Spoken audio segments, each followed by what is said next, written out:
Plug it in. I'm giving them a call. You have to plug that in.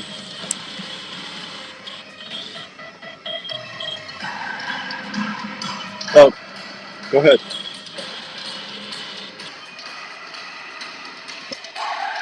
Hi, welcome to this edition of the Unknown Files, this brand new show we got debuting on the Outdoor Call radio app tonight. It's going to be a fun show. We're going to be here live each and every Wednesday at 7 p.m. Central Time, talking about all the things that are unknown. So we're going to have a good show with that. The show is brought to you in part by our good friends out at Revelton Spirits and Onyx Hunt. That's all right. I'll tell you more about that as we get going. So I'd like to invite you to join us every Wednesday night, 7 to 6. I'm sorry, 7 to 8. Is it 7 to 8? Yeah, 7 to 8. We already did 6, right? How about that? So we'll have fun. So this week's file is file number 1, and we're going to be talking about the big fellow. This is probably one of the most celebrated and talked about cryptids, creature, however you want to say it, in the United States, all over North America. We're going to talk with two really well-known researchers. They actually came out with a great movie last year. So we're going to be talking with Toby Johnson and Brett Eichenberger. Tobe is a well-known podcaster. I met Tobe actually through his radio show. It was called Strange Brow Radio, and he's out on the West Coast, and he's well known for doing podcasting and also doing paranormal investigations. Brett Eichenberger is an award-winning filmmaker with over 25 years of experience working in the film and video production industry. His works include feature films, commercial short films, music videos, documentary shorts. They've been all around the world, but he feels most at home out in the outdoors in the Pacific Northwest. As a native Oregonian, I hope I'm saying it right, Brett has his opportunity to explore the topic in Flash of Beauty. So we're going to have some fun talking about them. So Andrew's getting everything lined up now, and hopefully we'll get them on here in a second. So a little different venture than what we normally talk about hunting and fishing, but hey, it's all. I grew up watching and listening to this stuff. When I can remember when back in the 70s when Momo the Monster was big in Missouri, we had a bunch of sightings down there, and we had the Murfreesboro monster or creature over mud monster over in Illinois. And, of course, the Falk Monster. How many people have seen The Legend of Boggy Creek? Well, I know a lot of people have done that. But we're going to have fun talking about that. Whether you know him as the Ohio Grassman, the Skunk Ape, Yeti, Momo the Monster, Yowie, the Falk Monster. Those are just a few of the names of around the world folks have tagged this elusive creature with. So we're going to go ahead into the shadows and talk with the guys and just Tobe. Brett didn't answer. Okay, well, let's go say hi to, we'll check in with Tobe and see what's going on. Tobe, what's going on, buddy? How are you? I'm good. How are you doing? Good to be with you, Dan. And the Ohio Grassman, I think that's only legal in a couple states to see him wander. Well, you and I have talked a couple times, and I've been listening to your radio stuff, like I told you, for a while now. Let me say hi to a bunch of people on Facebook Live here real quick that are listening for our show. David, Hoyt, Hank, Revelton. Hank, how you doing? Good to see everybody, and we appreciate you listening on live stream. It's amazing to me how many different cultures in especially the Native American tribes, Tobe. It's amazing to me how many different I think every nation has a name for Bigfoot in their own language. If I read that right. Yeah, I try not to speak on behalf of the First Nations people, as little as possible. But growing out here in the Pacific Northwest, I think the rumor on the street is, there's over 150 different names for Sasquatch, and a lot of them do derive from First Nation, Native American folks around here, the indigenous folks. All look at this phenomena as absolutely real. They include it in their art. They include it in their spirit poles or their totem poles, where they put other real animals. More so, they put them at the bottom of the totem pole, which we talk about in this documentary, Flash of Beauty, and that is the most respected spot, if I have my history right. Yeah, well, listen, I kind of chuckle when I listen to Strange Brow. Oh because yeah. you're way more articulate than I am on it. I'm just a cultured redneck, I always say.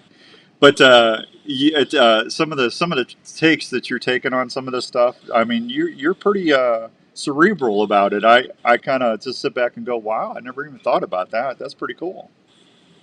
Yeah, I think it mainly just stems from the fact that I found it to be legit. If we were talking about something that was fanciful and out of reach, something, more in the lines of Nessie or something like that, I've never even been over to Scotland. So for me, it just seems, so real, so tangible because it is in the backyard and it's so easy to have an experience if you want to. Yeah.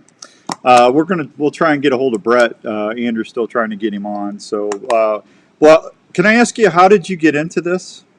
How did this all Sure. happen for you?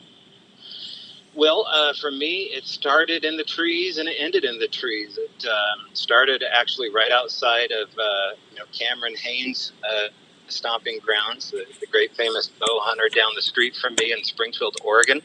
And it just so happened to be that during a hike that I was taking with my son, I found a single footprint with him. Actually, he found the footprint, and we had the mind to take a photo of what looked like a size 14 in the bare, icy mud headed into the blackberries with toes showing, 5 individual toes, a heel, and an arch. And so, we shopped that photograph around, ended up that we actually knew a guy that directed a movie called Sasquatch the Legend, which was loosely based on Bob Gimlin and Roger Patterson's experience. Everybody knows that 1967 film, the grainy film. I think it is second to the Zapruder film as far as the most viewed film, especially from that decade. And so, we showed it to this guy, and he said it could be anything. It looks like a Sasquatch print, and if I want to find out, I can just talk to this river guide. And so that's really where my story began, is meeting this river guide who was an experiencer, and one heck of an experiencer at that. And it shoved me down the rabbit hole. Yeah. Well, I mean, I think Patty is I think that's the affectionate name that everybody's given the animal that was in the Patterson film. Yeah. Yeah, I think Patty. I mean, I've been talking to. I don't know. I've been talking to so many people over the last 3 or 4 months while we were trying to get ready for the show, just reaching out and getting different opinions and trying to talk to biologists all around the country and stuff. And it's surprising to me that how many people have actually said that they've taken that film, slowed it down, and actually blew up and reinforced or enhanced the footage. And there's no way that the way that animal is moving or the muscle underneath the skin that you can actually see the muscles and stuff. There's a lot of folks that are saying there's no way that's a guy in a suit. Well, no, there's quite a bit of evidence to the contrary. As technology gets better, our resilience to show that through 4K and 5K or however many Ks we are up to now. There's more and more data in that footage there, and so it should be that way, right? We should be able to pull the monkey mask off of the perpetrator here, but we're just absolutely unable to do it. Instead, what we're seeing an actual being walking across, I believe to be an actual flesh and blood being. And there's, discrepancies as far as how big it is, but one thing's for certain, if it was a hoax, it was one of the most complex hoaxes that to the likes of people at Disney said, back in the 70s and 80s, that had someone pulled that off, they would have hired them. They would have known the kind of technology that was deployed to do that, because they didn't even have foam latex. There's a lot of work done by a guy named Bill Munns who did the movie The Swamp Thing. If people look up the Munns report on Google, you'll find a very comprehensive, in-depth look from a special effects artist on why that footage should be claimed as exactly what it shows, a giant Bigfoot female with that. Yeah. Well, I got to tell you, just from the anatomical things that I've seen, they were saying the strides they've tried to have professional athletes help me out here, Tobe. What's the word I'm looking? Reenact the gait, the walk. Sure. And Yeah. they're saying there's no way that anybody could do that in a suit. Well, I don't think so. I mean, there was a guy named Bob Hieronymus that tried to pull it off. There's been a couple other people that have tried to take credit for it. Mm-hmm. And, that is just, it hasn't worked. It hasn't helped out. And, no one's walked away and shown where this actual suit is, which is far better than anything from the Planet of the Apes, if it was a suit at all. Yeah. Which it just, given what I've seen and what I know, it's beyond the Patterson-Gimlin footage for me, and that's probably just for being in it for so long. But I get it. Like, that was the shot. The movie Close Encounters of the Third Kind and the Patterson-Gimlin footage, it pulled me in and just said, these conversations about these other things that we're just now comfortable talking about out loud instead of in whispers, and talking about them on a show like yours without the X-Files music playing in the background. I mean, these kind of conversations are things that are now, you kind of have to wonder, well, why now? But regardless, it is happening. Yeah, absolutely.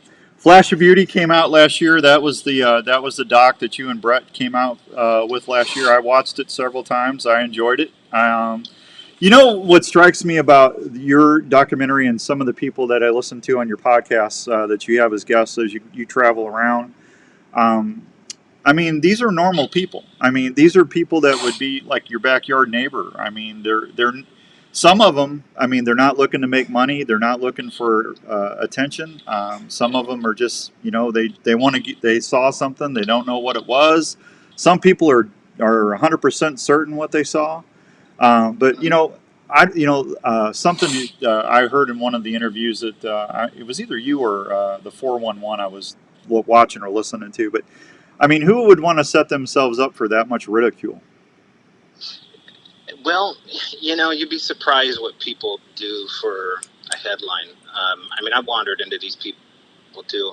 And before I go on too much here, I did just send you a message on Facebook with the cell phone number for Brett, because I would love to have him chime in on these conversations. Did you able to do that? Yeah, we tried. I got the number from. Did you? Yeah. Okay. Tell you what, let me take a quick break and see if I can get him on, and we'll pick this up when we come back, and we'll try. I used the number that is it Jennifer? You're talking about Jill Rimmons. Jill, yeah, I called the number Jill gave me, so I'm hoping we had the right number. Well, let's try this one here. I sent you on Facebook. Okay, all right, we'll do that. All right, buddy, we'll pick it up. We'll be right back with the Unknown Files, file number 1, right here on the Outdoor Call Radio Network. Whether it's camping, hunting, or fishing, you want your camping setup to be easy and your stay as comfortable as possible. Camprite has been helping folks enjoy the outdoors as problem-free as possible since 1999. Camprite employees are outdoor enthusiasts that use and design each product to make sure your adventures are ones you'll want to remember. They carry great tents like the original tent cot that started it all. This fully enclosed, off-the-ground sleep shelter combines the comfort of a standard sleeping cot with the added protection of a tent. Camprite features several models of tent cot units, including single and double units. They also specialize in sleeping bags. Yeah, hey, it's outdoors. Hey, hang on, I'm going to merge the calls, okay? Quality outdoor products. With over 17 years of field testing, great outdoor gear products, Camprite Tobe, you still there? Okay, I got Brett on. So you guys hang on for a quick second, and we'll come back a little early, okay? Sportsman's Warehouse or anytime on the web at camprite.com. That's camprite with a K.com. Are you into hunting, fishing, camping, or tailgating? If you are, we'd like to introduce you to Arctic Ice. Arctic Ice is a brand new way to keep your game. Hi guys, what's up, Big Jed? Fresh. Wherever your adventure takes you, Arctic Ice Packs are a rugged ice substitute. I don't know, Rick. Do you know that for sure? I don't know for sure. John, what's going on, bud? Chris, good to see you. If you like to hunt or fish, look at the Alaskan Series or Arctic Ice Packs that will keep your game or fish at 34 degrees for 3 to 4 days. If you're wanting to really freeze things up, try the Tundra Packs that can keep your wild game and fish at dry ice temperatures for the travel back home. For tailgating or camping. All right, we're coming back early, guys. Keep your beverages of choice at frosty cold temperatures 4 times longer than what a bag of ice can. If you want your game, fish, or camping goods to stay fresh and cold as possible without the mess of regular ice, go check out Arctic Ice Packs today.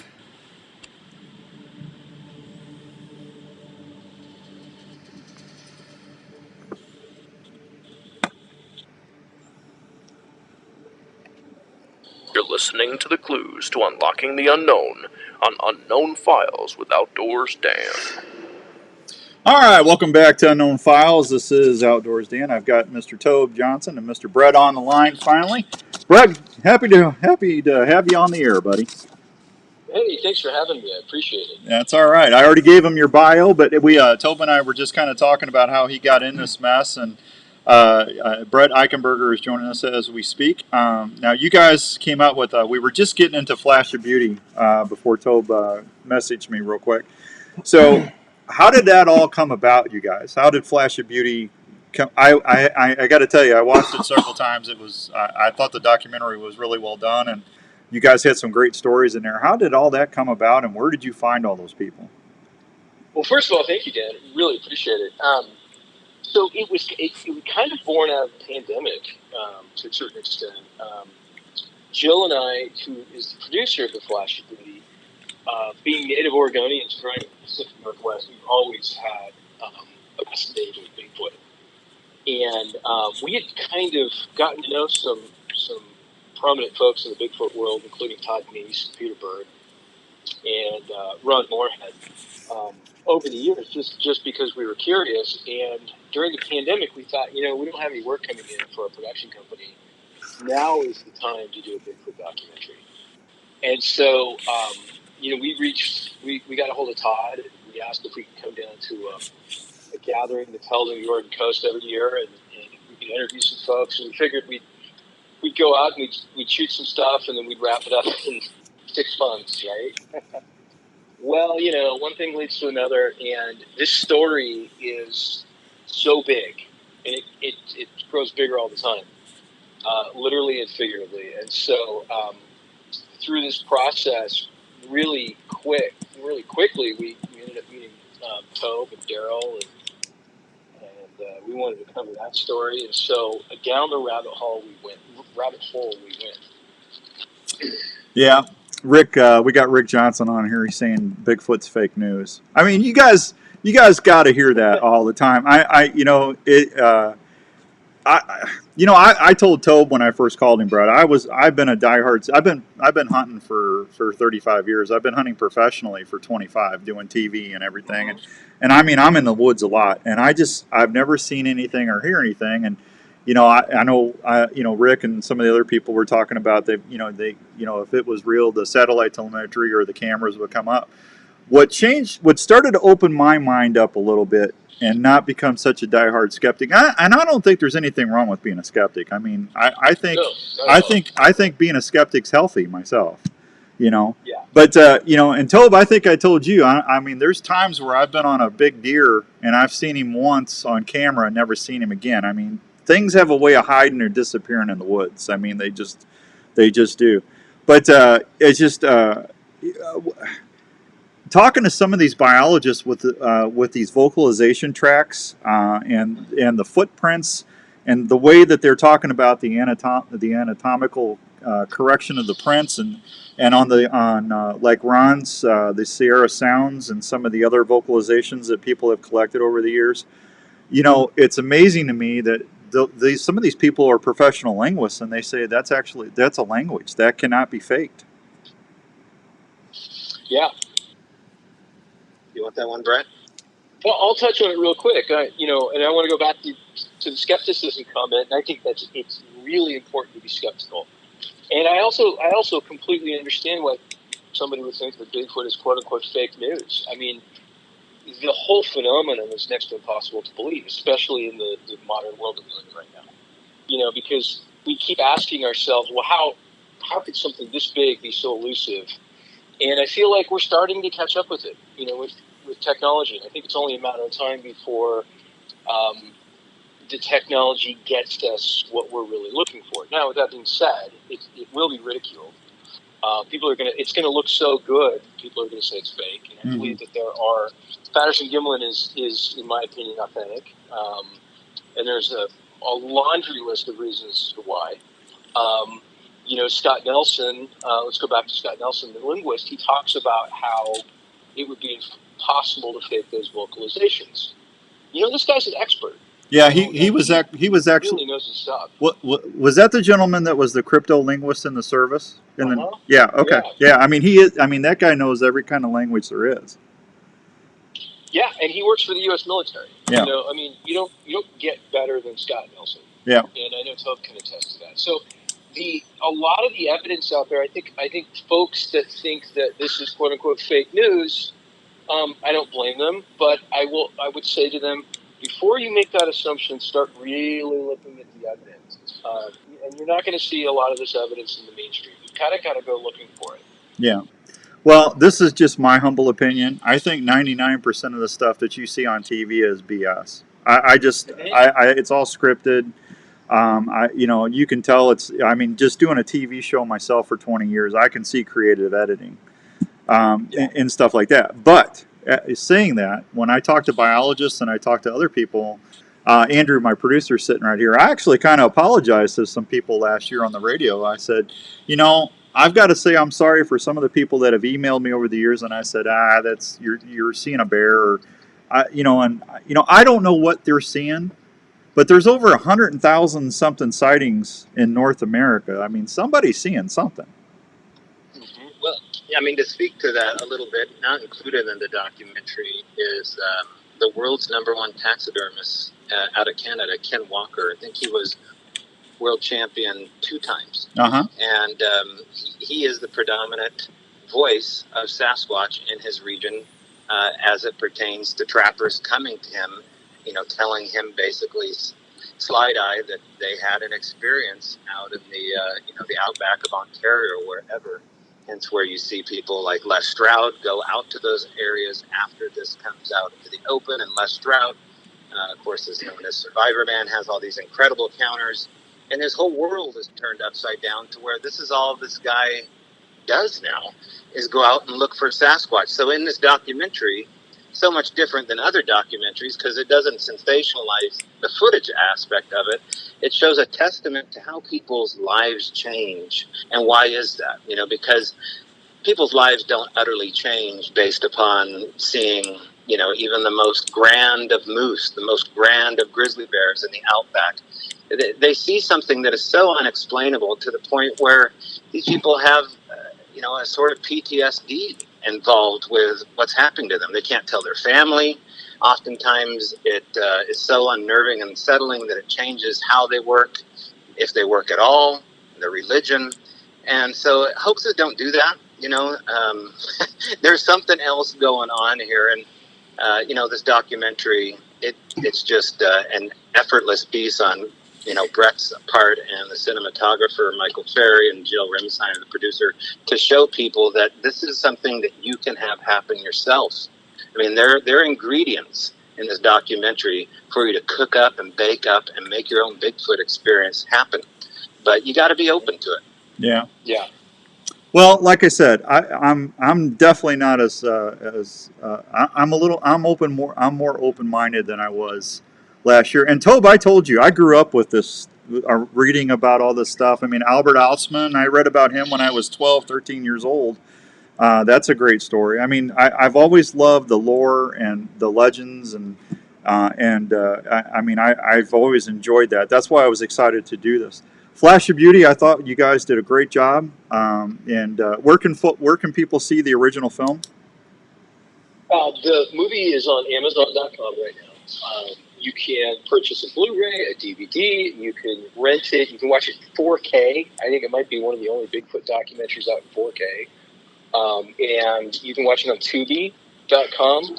It's ad-supported, so you might be interrupted during a climactic moment. I take no responsibility for that. So we suggest Amazon.com is your best source for uninterrupted viewing. But we're glad that it's out there for everybody. If you got a few bucks, great. If you don't, then there's something out there for you too. Yeah, that's exciting. Now, is it? I guess, do you call it a sequel, or do you call it a brand new? How do you introduce the new film that's coming out later? So this is a sequel that's coming out. It's called A Flash of Beauty, The Paranormal Bigfoot. And one of the things that we discovered during this documentary was how many people were having paranormal experiences with their Bigfoot experiences.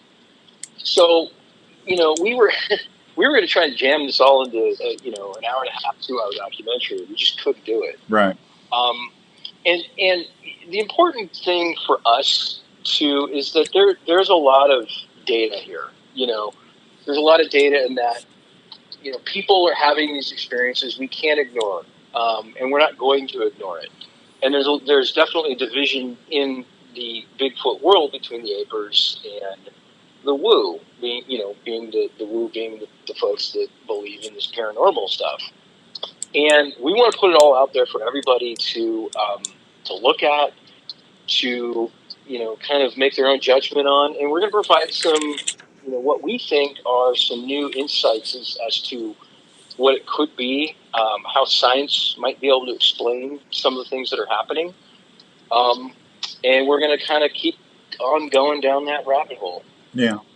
Well, I haven't told Tobe this yet, and I think I've told this on the air a couple times. Andrew, I think you tell me if I've told this or not. But when my daughter was born, we were at the hospital here in Iowa, and my wife at the time was they were getting her prepped for the delivery and everything, and the nurse came in, and at that time I was actually doing TV news. I was on KCCI News Channel 8, and she goes, "Hey, we watch you every Thursday morning on the news." And I said, "Well, thank you. That's awesome and stuff." She goes, "You got to come over to our house sometime when you're not hunting." I said, "What you got?" And she goes, "Well, we've got a family of Bigfoot that live in our woods." And my wife grabs my hand, and I looked at her and I said, "Really?" And she goes, "Yeah, they're there." And you know, I never followed back up on that, but I kind of kick myself now because I would have been neat. They said they had 2 or 3 barns on their property that they weren't using anymore, and she said that she saw them around the barns all the time. Yeah, I'll never. We've got a refrigerator magnet with a Bigfoot on it that says Bigfoot Iowa that we bought in Iowa. Did you really? Last year. Yeah. Absolutely. Yeah, You guys have Bigfoot there. There's been over 76 sightings in Iowa, actually. And those are what's being reported. That's what's being reported. Yeah. Yeah. I mean, there's a lot more than that, I guarantee. Well, I think there's, you know, like I said, from what I've seen, there's over 100,000 of reportings. But, you know, there's a lot of folks that are just, they're afraid to come forward because they're afraid of being ridiculed or being called crazy. And, you know, like I said, I don't know what people are seeing, but I can't tell them what they're not. You know, I don't know. I would, Brett, I would love to see one. I don't want to shoot one. I would just I think that would be so cool to be out somewhere and have one come down the trail. It'd be neat to see it. Yeah. Well, be careful what you wish for. I mean, in the documentary, there's a bow hunter that got to be familiar with the subject matter very quickly. Ended up having a sighting. His name's Mark Parker. Mark ended up coming to the research area that I'm familiar with, Cottage Grove, Oregon, a place we call the Owl Moon Lab. It has its own special, unique story. And Mark befriended the property owner that basically opened up Bigfoot Disneyland for me. And Mark was not okay with what he saw in his second experience. It was traumatizing. You know, I interviewed Mark about less than 12 hours after his sighting on my podcast, and he's very shaken up by the experience because it was not a traditional encounter. And, you know, according to him, and Mark is not a small guy, less than 60 yards away from them, coming towards them in the dead of night through his FLIR monoscope was something 10 feet tall and totally in charge of the situation. And that was one heck of an experience for him, you know, because here he was having a one-off as a bow hunter, having an initial sighting years before. And now this is reproducing itself to the 20th, 30th degree. And so this is what people need to understand. I mean, it's very interesting, of course, to have detractors come up and talk to you online, but generally detractors don't talk to you one-on-one because they see, if you come to a conference and you see how earnest and how truthful the attendees of a Bigfoot conference are, it's very intimidating to be a skeptic there. Yeah. I've never encountered a skeptic one-on-one, unless I was trying to say some really outrageous stuff about Bigfoot can do. But it's all fun and games till you see one. How do you think they're getting around the cameras? Well, there seems to be hyper intelligence involved here, and I would say an uncomfortable amount of it, so much so that something else is going on than them being able to see the IR lens. Because whatever is happening here seems to be so good at your motives and what your intentions and what you're bringing in as someone coming in basically to their living room. And that includes tech, right? And so whatever's happening with tech, I always like to compare it to like putting a sliver in your hand. You can't quite see where the sliver is, but you can damn sure feel it. Right. I think that's the way this is.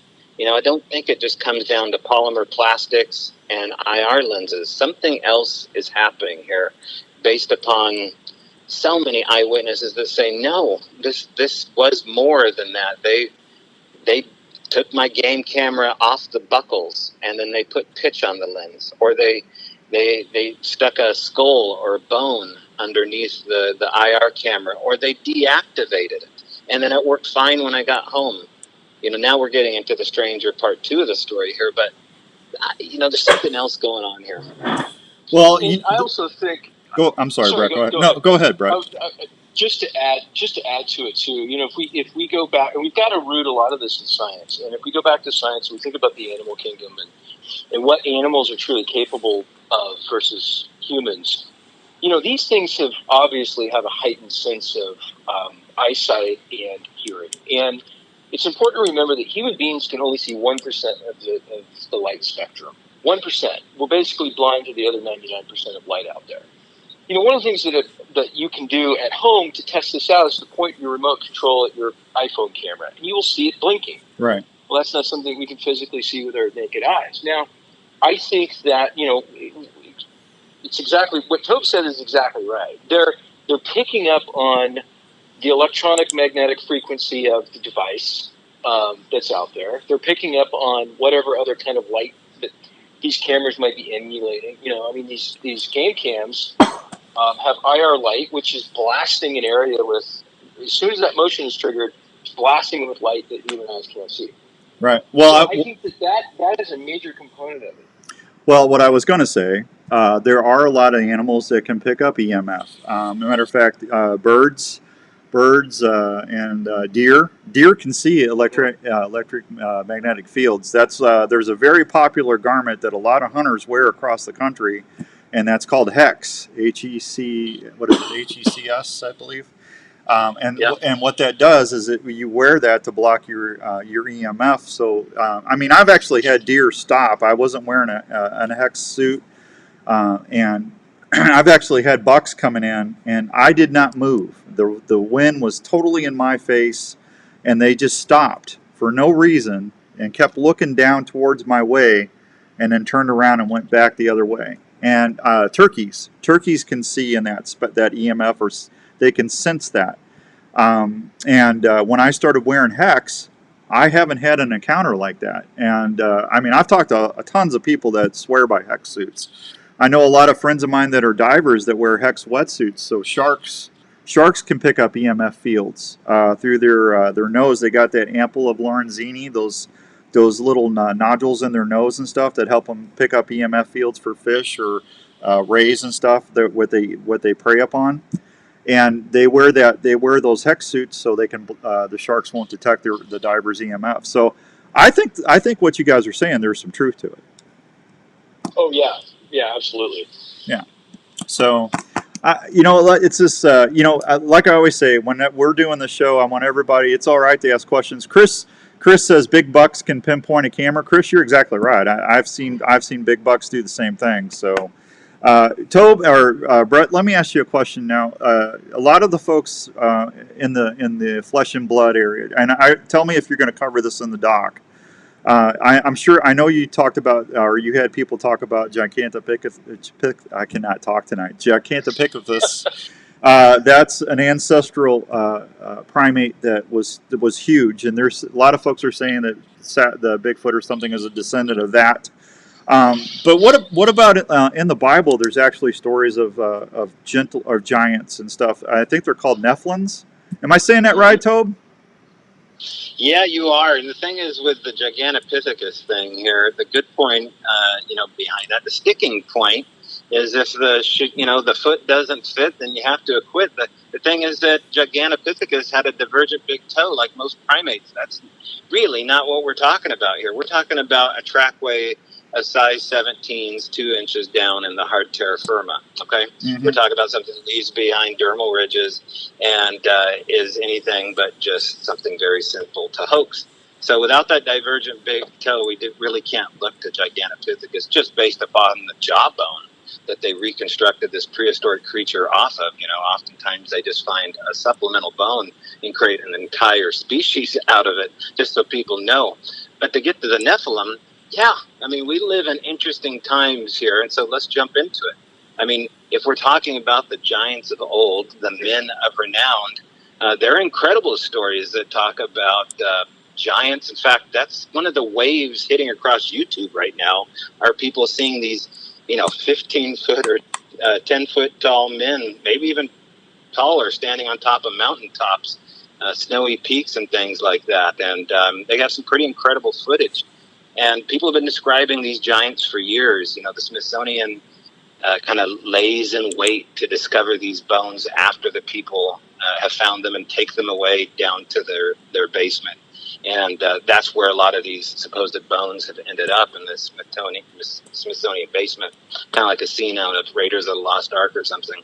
So it's it's an interesting phenomena to talk about, especially if we have some kind of evidence. And we do have more than anecdotal stories about giants. We have a lot of art. We have a lot of art depicting these beings, especially in Egypt. You see them quite a bit on the hieroglyphics. Yeah. Yeah. Art, now, do you guys cover that in Paranormal Bigfoot, the new movie? We might. It's Okay. hard to say because we're still putting it together. You're still editing. We're still editing. Okay. It's a little bit of a slippery slope because you get into the Old Testament and whatnot. But Toad can also touch on some of the DNA that's been found. And that can kind of point its way a little bit to, or give a nod to the Nephilim. Yeah, I mean, if people look to the interview where ex-deputy sheriff Rich Germeau is speaking about his initial encounter while he was on duty up here in the Olympic Peninsula, after that, Rich got really involved in the subject matter here as a police officer. When he wasn't a police officer, in gathering evidence, included in that was biologics. And he worked with some incredible people along the way. It was well-funded study. These were all blind hair, flesh, and bone samples handed out to individuals to study, including a gal named Melba Ketchum, who, was just minding her own business, I believe, as a trained veterinarian was her mainstay of skills. But she had the equipment to run DNA studies. And I wish Rich was on the phone here to say poetically what exactly they found. But the overall statement is that the DNA came back as anomalous, basically, on the man's side. That the woman's side was something that people could trace back. It was there. But when it came to the progenitor's side, there was this lack of evidence that it was anything that you could look back and study, except it was human-like DNA with this open source on the ladder. Yeah. What was the mother's origin from? We'd have to ask the Ohio Grassman. I don't know. Oh, I think it was. Yeah. So what I've heard from various folks, and in fact, I think David Pilates talks about this a little bit, is that the mother's side traces it back to about 10,000 years ago in the Middle East. And if that doesn't give you goosebumps, I don't know what does. Yeah, I actually saw some of that when I was doing research for this. So that was pretty interesting. It definitely did not come back as a bear. No. Yeah. No. So I don't know. It's just man, there's just so many different.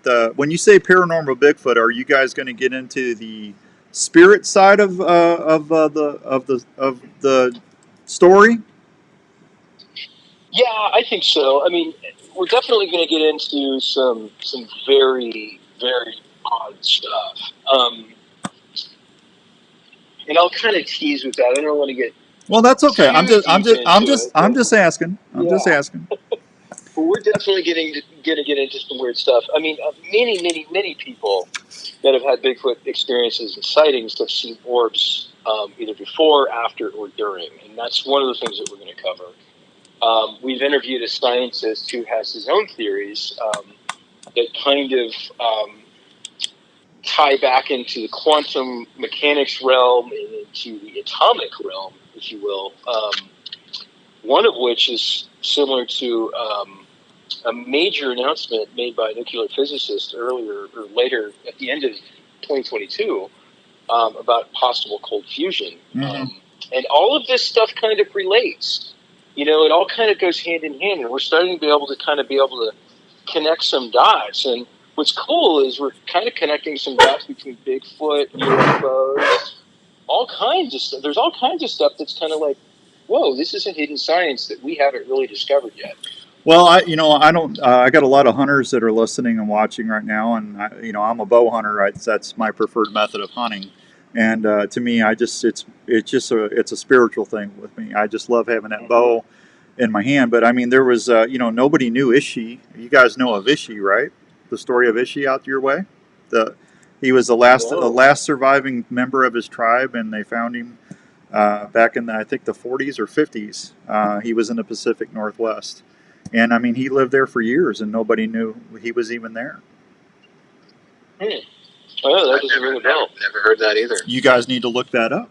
I guess so.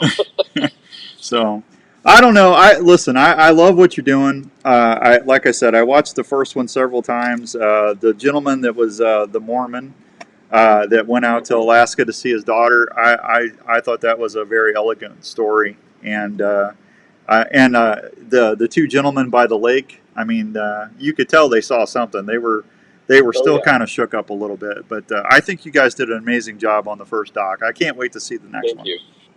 Thank you. Appreciate it. Yeah. So, where are you guys going to launch this at? When can people start looking for it? So this is going to be out this summer. We don't have an exact date yet, but we're thinking right around Memorial Day. We will be screening it, which could be a work in progress. I'm not sure, but we will be screening it Memorial Day weekend. Okay. Up in Forks, Washington, and Tom can talk a little bit more about that. Yeah, if you want to come out and get tickets, you can go to SasquatchTheLegend.com, SasquatchTheLegend.com. And, Forks is known as the twilight capital of vampires and werewolves, but also both can be real. We can also add Bigfoot in the mix here. I'm sorry, Toad. There's a lot of Twilight Hunter fans out there. Yeah, no, we're not getting into Twilight. I can tell you that right now. Come on, guys. Yeah. I got to draw the line as vampires climbing trees. Come on. Yeah. So, Forks is an interesting town beyond their notoriety for Twilight. But now, we have a gift store across from the venue that people can go to. A lot of Bigfoot groups on the Olympic Peninsula are kind of surrounding Forks as it stands because, as it pertains to primate, habitat, this place couldn't be better to have something that seems to be mostly primate, albeit with some very interesting abilities.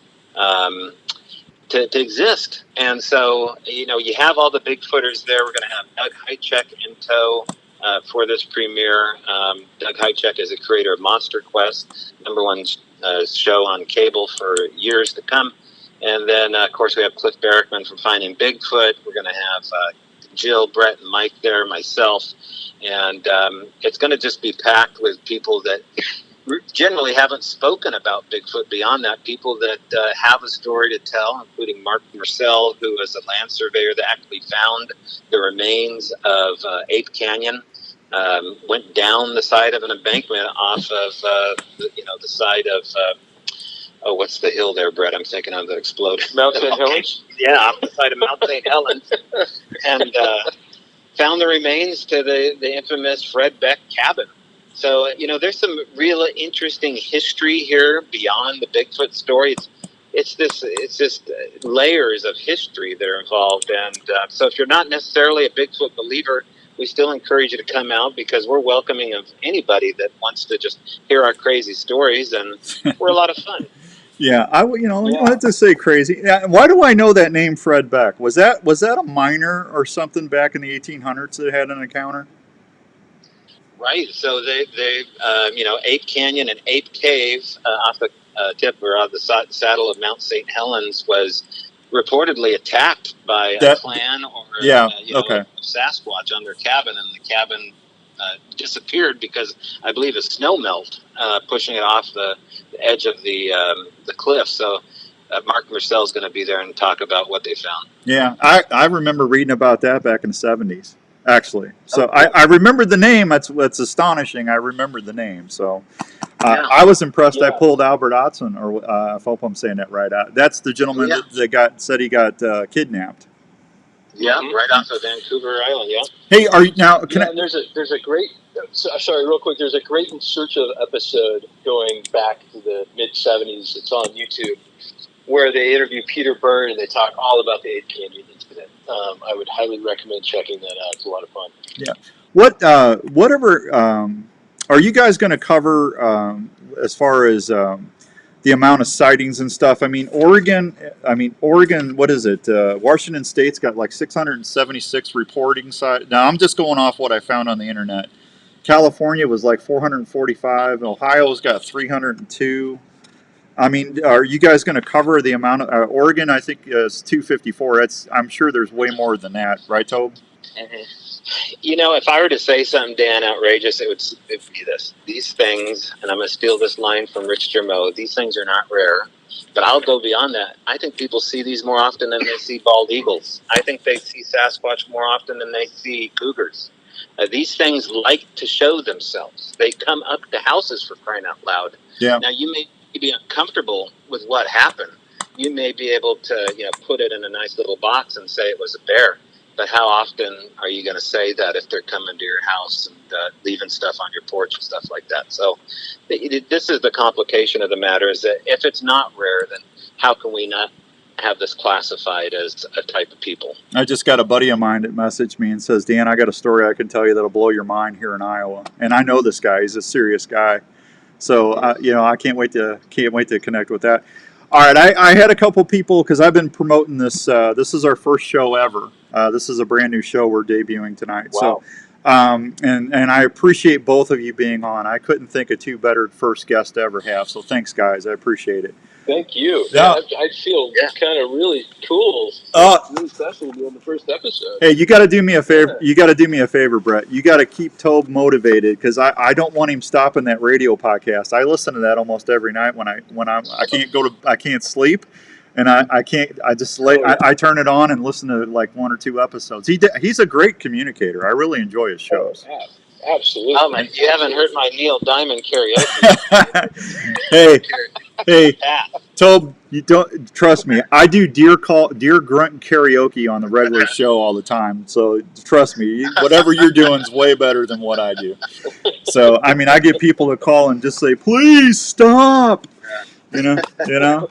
If someone wanted to go on a pack hunt, I've been on several. I'm gonna say several. I've been on at least two horse pack-in elk hunts over the last 30 years.